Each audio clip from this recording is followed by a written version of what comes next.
जय सिया राम। स्वागत है आप सभी का हमारे चैनल में। आज हम राम लल्ला के प्राण प्रतिष्ठा में मिलने वाले अक्षत अर्थात चावल का क्या करें।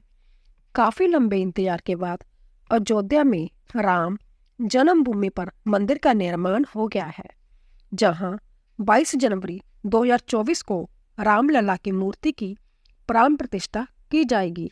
देश ही नहीं बल्कि दुनिया भर के लोग इस दिन का बेसब्री से इंतजार कर रहे हैं और इसके साक्षी बनने के लिए अयोध्या नगरी पहुंच रहे हैं। देश भर में इस दिन को पर्व की तरह मनाने की तैयारी की जा रही है, जिसके लिए हर गांव, गली और घर में खास अंदाज में न्योता भेजा जा रहा है। रामलला के प्राण प्रतिष्ठा के लिए राम भक्त घर घर जाकर न्योता दे रहे हैं। इस न्योते में अक्षत जानी चावल का प्रयोग किया जा रहा है, जो कि बेहद ही पुरानी भारतीय परंपरा है। आइए जानते हैं क्या करें न्योते में मिले अक्षत का। अयोध्या के राम मंदिर के निर्माण का काम तेजी से चल रहा है। दूसरी ओर रामलला की मूर्ति के भव्य प्राण प्रतिष्ठा समारोह की तैयारियां चल रही है। ऐसे में कोई घी, चीनी तो कोई सब्जी अपने आराध्य को अर्पण कर रहे हैं, मगर सबसे खास सौगात रामलला ननिहाल से आई है। भगवान के ननिहाल से 3000 टन सुगंधित चावल भेजा गया है, जिससे प्राण प्रतिष्ठा के बाद रामलला का भोग लगेगा। भारतीय परंपरा के अनुसार प्राचीन काल में लोग एक दूसरे को किसी उत्सव या कार्यक्रम का न्योता देने के लिए अक्षत का प्रयोग किया करते थे। अक्षत यानी चावल देकर लोगों को निमंत्रण भेजा जाता था। इसके लिए हल्दी में रंगे हुए पीले चावलों का उपयोग किया जाता था। हिंदू धर्म में अक्षत का विशेष स्थान है और कोई भी पूजा पाठ, अनुष्ठान या धार्मिक कार्य अक्षत के बिना पूरा नहीं होता। भगवान राम की मूर्ति के प्राण प्रतिष्ठा में शामिल होने के लिए देश भर से लोग पहुंचने वाले हैं। इसके लिए राम भक्त गली गली जाकर पीले चावल देकर इस कार्यक्रम में शामिल होने का निमंत्रण भेज रहे हैं। इसमें एक लिफाफे में थोड़े से पीले चावल है, जिसमें निमंत्रण माना जाता है। जिन लोगों के घर में रामलला के प्राण प्रतिष्ठा का निमंत्रण गया है, वह जय सोच रहे हैं कि निमंत्रण में मिले अक्षत जानी चावल का क्या करें। तो बता दें कि धार्मिक दृष्टिकोण से अक्षत का विशेष महत्व होता है और इसे पूजा पाठ व तिलक में मुख्य रूप से प्रयोग किया जाता है। इसीलिए निमंत्रण में आए चावल को अपने घर की तिजोरी में रख दे तो कभी धन की कमी नहीं होगी और भंडारे भरे रहेंगे। वही इसे अक्षत को मंदिर में भी रख सकते हैं। मंदिर में पूजा पाठ या तिलक लगाते समय इस अक्षत का प्रयोग करें, जिसे सीधे भगवान का आशीर्वाद माना जाता है। धार्मिक मान्यताओं के अनुसार कोई भी पूजा पाठ का कार्य हो, उसमें चावल का प्रयोग जरूर किया जाता है। हिंदू धर्म में धार्मिक कार्य के दौरान तिलक लगाया जाता है, तो उसमें भी चावल लगाया जाता है। कहा जाता है कि पीले चावल का प्रयोग करने से देवी देवता जल्दी प्रसन्न होते हैं। इसीलिए रामलला की प्राण प्रतिष्ठा के शुभ मौके पर आमंत्रण पत्र के साथ पीले चावल को भी दिया जा रहा है। मान्यता है पीले चावल से किसी भी शुभ कार्य में सफलता जरूर मिलती है। इसीलिए रामलला प्राण प्रतिष्ठा के शुभ मौके पर भी अक्षत जाने पीले चावलों का प्रयोग किया जा रहा है। विश्व के राम भक्तों से निवेदन है कि प्राण प्रतिष्ठा के दिन वो पूर्व 11 बजे से 1 बजे के मध्य अपने ग्राम, मोहल्ले, कॉलोनी में स्थित किसी मंदिर के आस पड़ोस के राम भक्तों को इकट्ठा करे, भजन कीर्तन करे, टेलीविजन या कोई भी पर्दा, LED स्क्रीन लगाकर अयोध्या का प्राण प्रतिष्ठा समारोह समाज को दिखावे। शंख ध्वनि, घंटानाद, आरती करे, प्रसाद वितरण करे। राम भक्त घर घर जाकर पीले चावल तो दे ही रहे हैं, साथ ही वो एक आमंत्रण पत्र भी दे रहे हैं, जिसमें लिखा है कि आप लोग सपरिवार अयोध्या में आकर प्रभु श्री राम जी की कृपा प्राप्त करें। साथ ही उन राम भक्तों के लिए भी लिखा है, जो किसी कारणवश नहीं आ सकते तो वह जिस जगह पर भी हो शाम के समय अपने घर के सामने दीपक जलाए। इस दिन को ठीक उसी तरह मनाए कि अपील की जा रही है जैसे सब लोग दिवाली के दिन दीपक जलाकर दीप उत्सव मनाते हैं। चावल शुक्र ग्रह का प्रतिनिधित्व है, इसीलिए शुक्र ग्रह से धन, वैभव, लक्ष्मी, समस्त भौतिक सुख सुविधाएं प्राप्त होती है। इसका लाभ लेने के लिए चावल को लाल रेशमी कपड़े में बांधकर अपनी तिजोरी में रखना चाहिए। ऐसा करने से मंगल और चंद्र दोनों सक्रिय होकर लक्ष्मी योग का निर्माण करते हैं।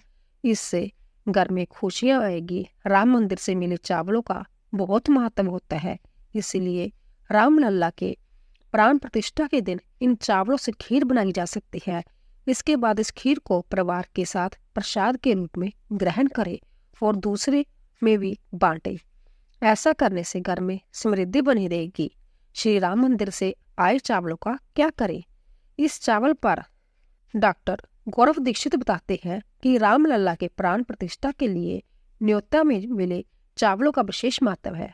यह शुभता की भी निशानी मानी जाती है। इसीलिए जब भी आप शुभ कार्य के लिए घर से निकल रहे हैं तो इन चावलों को तिलक के रूप में मस्तक पर लगा सकते हैं। ऐसा करने से कोई भी कार्य आसानी से बन जाता है। यदि आपको रामलला के प्राण प्रतिष्ठा के लिए निमंत्रण में अक्षत मिले हैं और सोचते हैं कि इसका क्या करें, तो बता दें कि जिन लोगों की हाल में शादियां होगी तो उनकी दुल्हन अपनी पहली रसोई में इन चावलों का प्रयोग कर सकती है। ऐसा करने से घर में खुशहाली आएगी और घर में मेल मिलाप बना रहेगा। धार्मिक दृष्टिकोण से अक्षर का विशेष महत्व होता है, इसीलिए इन चावलों को पूजा पाठ में उपयोग किया जा सकता है। इसके अलावा जिन लड़कियों की हाल में शादी होनी है, उनके पिता उन्हें सौभाग्य के रूप में राम मंदिर से आए चावलों से कन्यादान कर सकते हैं। ऐसा करने से जिस घर में बेटी जाएगी वहां बरकत बढ़ने लगेगी। इस अभियान में विश्व हिंदू परिषद ने हर ग्राम बस्ती तक पहुंचकर प्रत्येक हिंदू को पीले चावल देकर अयोध्या में श्री रामलला के नूतन मंदिर में प्राण प्रतिष्ठा के पावन मौके पर अयोध्या पहुंचने का आमंत्रण देने का बीड़ा उठाया है। बिहप ने हिंदू समाज से अपील की है कि 22 जनवरी को श्री रामलला के नूतन मंदिर में प्राण प्रतिष्ठा होगी। प्राण प्रतिष्ठा में अधिक से अधिक हिंदू समाज को अयोध्या में रामलाल के दर्शन करना चाहिए। जो लोग घर में रहे उन सभी को जयकारा का समूह में देखना चाहिए और मंदिरों में भव्य आरती हो। उस दिन दीपावली जैसा वातावरण संपूर्ण नगर ग्राम बस्ती में तैयार हो।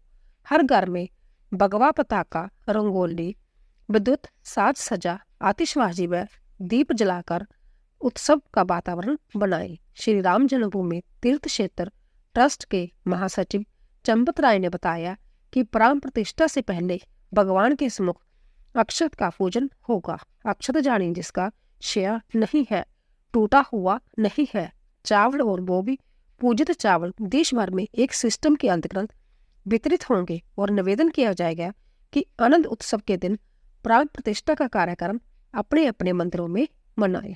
ट्रस्ट की तरफ से चंपत राय ने बताया कि प्राण प्रतिष्ठा के पश्चात भगवान का जो विग्रह प्रतिष्ठा होगा उसका फोटो लिया जाएगा और उस फोटो को छपवाया जाएगा।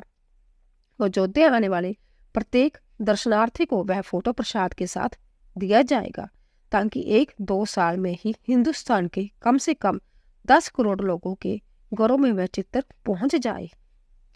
महामंडलेश्वर स्वामी राम गोपाल दास जी ने भी समझाया कि यह अक्षत निमंत्रण क्या होता है। उन्होंने बताया कि अक्षत का शाब्दिक अर्थ है जिसका शेयर ना हो।